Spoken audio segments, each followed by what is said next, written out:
அவர் தொடர்ந்து எதிர்க்கட்சி தலைவர்கள் தொடர்ந்து சுற்றுப்பயணத்தில் இருக்கின்றார், மக்களை சந்தித்துக் கொண்டிருக்கின்றார்.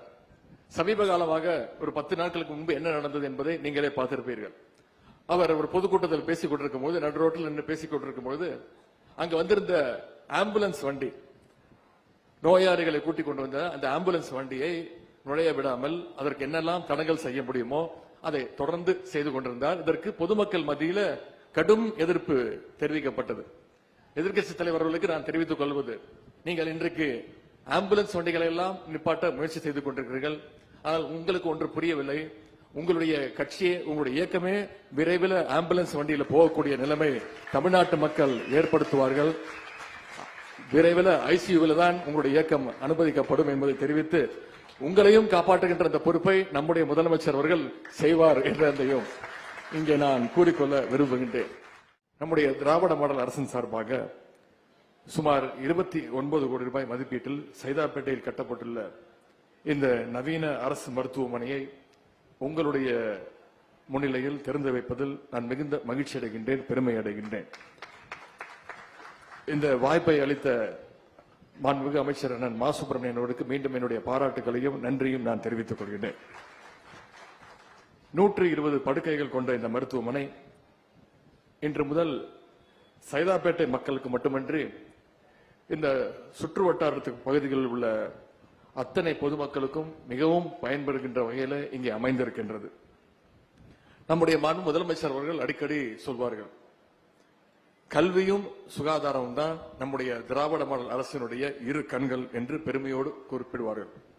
அந்த அளவுக்கு நம்முடைய முதலமைச்சர் அவர்கள் கல்விக்கும் மருத்துவத்திற்கும் மிகுந்த முக்கியத்துவம் கொடுக்கின்ற அரசாக இதை செயல்படுத்திக் கொண்டிருக்கிறார். முத்தமிழர் டாக்டர் கலைஞர் அவர்கள் அவருடைய ஆட்சி காலத்தில் சுகாதாரத்துறையில தமிழ்நாடு அடைந்த வளர்ச்சி உயரம் ஏராளம், கணக்கில் அடங்காதது. போலியோ ஒழிப்பில் தொடங்கி வருமுன் காப்போம் திட்டம் வரைக்கும் இன்னைக்கு எண்ணற்ற திட்டங்களை நம்முடைய முத்தமிழர் கலைஞர் அவர்கள் செயல்படுத்தி காட்டினார்கள். அந்த திட்டங்கள் தான் நம்முடைய தமிழ்நாட்டை இன்றைக்கு, குறிப்பாக சென்னை மாநகரத்தை தமிழ்நாட்டுடைய இந்தியாவுடைய மெடிக்கல் ஹப், மெடிக்கல் கேபிட்டல் என்று சொல்லுகின்ற அளவுக்கு நம்முடைய தமிழ்நாட்டை பெருமைப்பட வைத்திருக்கின்றது. முத்தமிழர் டாக்டர் கலைஞர் வழியில நம்முடைய தலைவர் அவர்கள், முதலமைச்சர் அவர்களும் மருத்துவத்துறைக்கும் இன்றைக்கு அதிக முக்கியத்துவம் கொடுத்து பல்வேறு திட்டங்களை செயல்படுத்தி வருகின்றார். சில திட்டங்களை மட்டும் இங்கே குறிப்பிட விரும்புகின்றேன். ரூபாய் 240 கோடி ரூபாய் மதிப்பீட்டில் கிண்டியில கலைஞர் நூற்றாண்டு உயர் சிறப்பு மருத்துவமனை சொன்ன 10 மாதங்களை கட்டி முடிக்கப்பட்டு நம்முடைய முதலமைச்சர் அவர்களால் திறந்து வைக்கப்பட்டு இன்றைக்கு பொதுமக்கள் மிகுந்த பயன்பெற்று வருகிறார்கள்.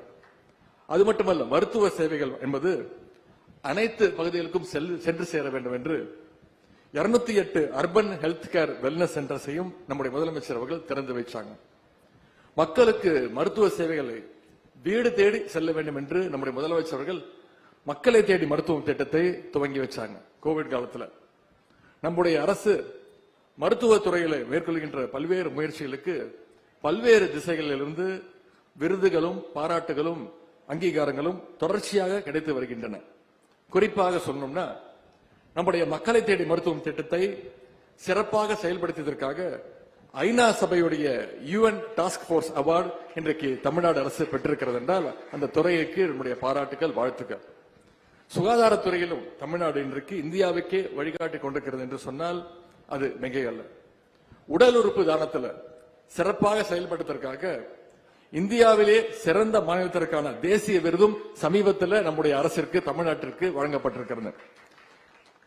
அதே போல இன்னுயிர் காப்போம் நம்மை காக்கும் 48 என்னும் மகத்தான திட்டத்தில் சாலை விபத்தில் சிக்கிய 4 லட்சத்திற்கும் அதிகமான பொதுமக்களுடைய உயிரை நம்முடைய முதலமைச்சர் அவர்கள், நம்முடைய அரசு காப்பாற்றி இருக்கின்றது. அதேபோல் தமிழ்நாட்டு மக்களுடைய நலனை பாதுகாக்கின்ற வகையில் நலம் காக்கும் ஸ்டாலின் என்ற திட்டத்தை நம்முடைய முதலமைச்சர் அவர்கள் துவங்கி வைத்தார். இந்த திட்டத்தின் கீழ் 1250 முகாம்கள், கேம்ப்ஸ் நடத்தப்பட்டிருக்கின்றன. முதல் கட்டமாக நடத்தப்பட்ட 185 கேம்ப்கள்ல 2,60,60,000 மக்கள் பயன்பெற்றிருக்கிறாங்க. முந்தைய ஆட்சியர்களால் கைவிடப்பட்ட நலம் காப்போம் திட்டத்தை நம்முடைய அரசு மீண்டும் செயல்படுத்தியது. கடந்த ஆண்டு மட்டும் இந்த முகாமில் கிட்டத்தட்ட 12 லட்சம் பேர் பயன்பெற்றிருக்கிறாங்கன்னா இந்த துறையினுடைய சாதனை.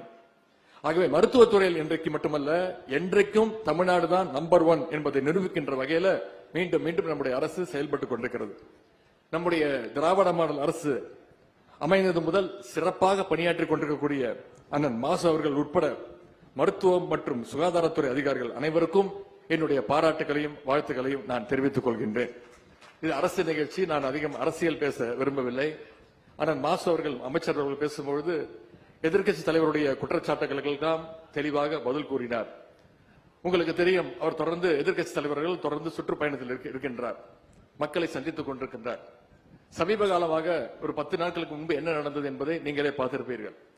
அவர் ஒரு பொதுக்கூட்டத்தில் பேசிக் கொண்டிருக்கும் போது, நடு ரோட்டில் நின்று பேசிக் கொண்டிருக்கும் போது, அங்கு வந்திருந்த ஆம்புலன்ஸ் வண்டி, நோயாளிகளை கூட்டிக் கொண்டு வந்த அந்த ஆம்புலன்ஸ் வண்டியை நுழைய விடாமல் அதற்கு என்னெல்லாம் தடங்கல் செய்ய முடியுமோ அதை தொடர்ந்து செய்து கொண்டிருந்தார். இதற்கு பொதுமக்கள் மத்தியில கடும் எதிர்ப்பு தெரிவிக்கப்பட்டது.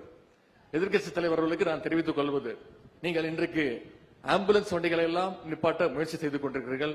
ஆனால் உங்களுக்கு ஒன்று புரியவில்லை, உங்களுடைய கட்சியே, உங்களுடைய இயக்கமே விரைவில் ஆம்புலன்ஸ் வண்டியில போகக்கூடிய நிலைமை தமிழ்நாட்டு மக்கள் ஏற்படுத்துவார்கள். விரைவில் ஐசியூவில் தான் உங்களுடைய இயக்கம் அனுமதிக்கப்படும் என்பதை தெரிவித்து, உங்களையும் காப்பாற்றுகின்ற அந்த பொறுப்பை நம்முடைய முதலமைச்சர் அவர்கள் செய்வார் என்றதையும் இங்கே நான் கூறிக்கொள்ள விரும்புகின்றேன். இந்த மருத்துவமனையில் பணியாற்ற உள்ள மருத்துவர்கள், செவிலியர்கள் மற்றும் பணியாளர்கள் அத்தனை பேருக்கும் என்னுடைய நன்றிகளையும் பாராட்டுகளையும் வாழ்த்துக்களையும் தெரிவித்துக் கொண்டு, இந்த மருத்துவமனையை பயன்படுத்தி நோயற்ற வாழ்வை அமைத்துக் கொள்ளுமாறு பொதுமக்கள் அத்தனை பேருக்கும் பத்திரிகை மூலமாக கேட்டுக்கொண்டு, இந்த வாய்ப்பளித்த அண்ணன் மா சுப்பிரமணியன் அவர்களுக்கும் துறை அதிகாரிகள் அத்தனை பேருக்கும் மீண்டும் என்னுடைய நன்றியை தெரிவித்து விடைபெறுகின்றேன். நன்றி, வணக்கம்.